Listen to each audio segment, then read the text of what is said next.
you don't see anything, but you hear something. You hear this. You hear... And both he and my wife immediately think, oh no, there's a dragon! I mentioned the other day that my son and I went to his school to join the kids doing the D&D summer camp. Super cool that they're even doing this, and fun for me because it was a great way to expose my son to a little bit of D&D with some other kids that he knows.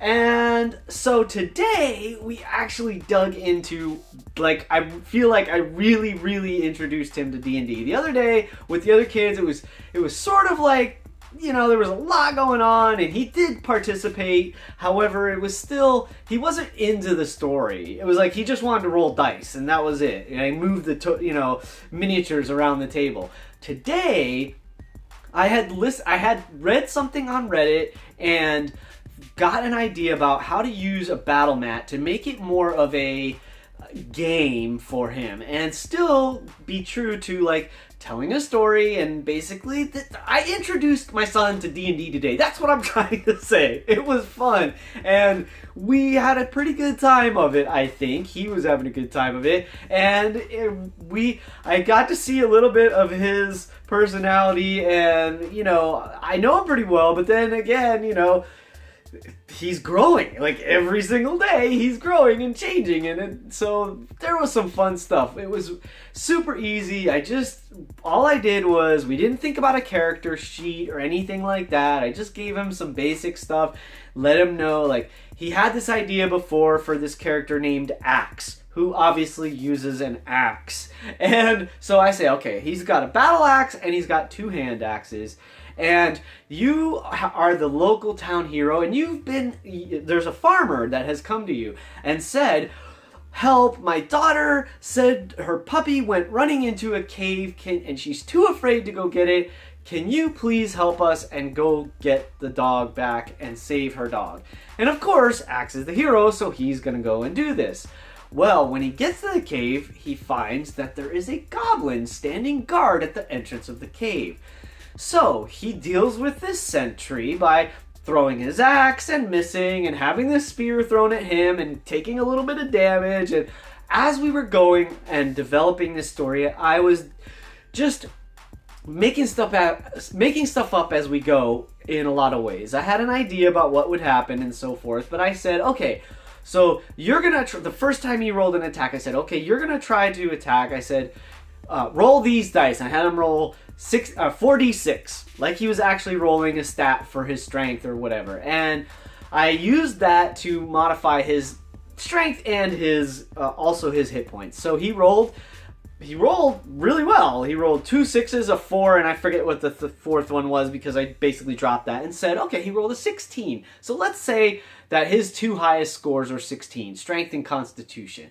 Easy, right? So he's got a +3 bonus. So I said, okay, you have 13 hit points, typical for a fighter, and you have decent armor class. Let's say you have a breastplate. Let's make your armor class 16, which may be accurate, but that's not important. And I said, you have a bonus for your 2 hit with just +3. Now, I didn't give him all of this at once. We did it like one at a time. So the first time he attacked, I said, okay, roll these dice. I had him roll the dice.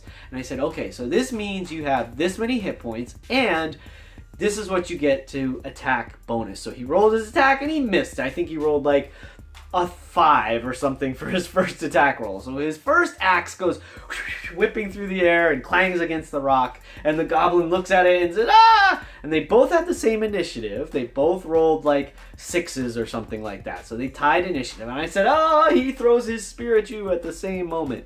And so the spear hit him, so he took a little damage, and so he got to modify his hit points and this kind of thing. And that was great. So he was able to take care of the sentry, he was able to defeat the sentry. Then he lit a torch and went into the cave, into the darkness of the cave. And I said to him, I had him roll a perception check, and they said, oh, he rolled pretty well. He rolled a 16. I said, okay, you don't see anything because it's kind of dark in the cave. And then he lights his torch, and I said, okay, but you don't see anything, but you hear something. You hear this. You hear, and both he and my wife immediately think, oh no, there's a dragon, which just absolutely tickled me because I'm thinking like, dragon?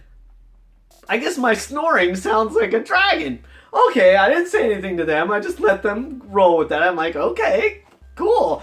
They think there's a dragon in the cave. So he goes into the cave and he enters into a chamber, and I say, okay, in this chamber you see 2 sleeping bodies, and there are 2 goblins that are asleep and snoring. Okay, now he knows where the sound came from. And I'm like, what would you like to do? He's like, okay, I'm gonna go up to one of them and try to take care of them. And I'm like, wow, my wife and I are both kind of like, dang, that's kind of, okay, I guess that's what you're gonna do. So I have him roll. I'm like, all right, make an attack roll.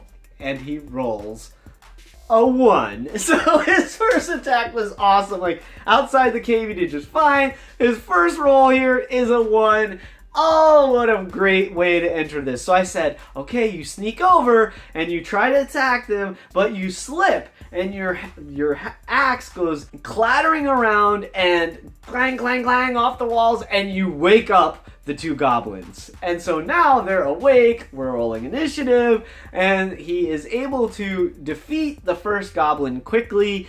Then he goes after the second one pokes him, or no, the first one maybe poked him, I don't know, he took some more damage, but then he also missed again, he rolled another 1! So he's going after the second goblin. I'm like, oh, you take a swing. I asked him, this was great, I said, okay, how did you miss, like what happened? And he said, oh, I think I dropped my axe behind him. And I'm like, that's great, what a cool idea. So I said, all right, you're taking this mighty swing, and then you forget for a moment how tiny goblins are, and at the last second, the goblin kind of ducks down, and you take your swing and you hit the cave wall, and then your arm gets like, you know, numbed or whatever, and you drop your axe out of your hand and it falls behind him, because that's what he said. He said, I think I dropped my axe behind him.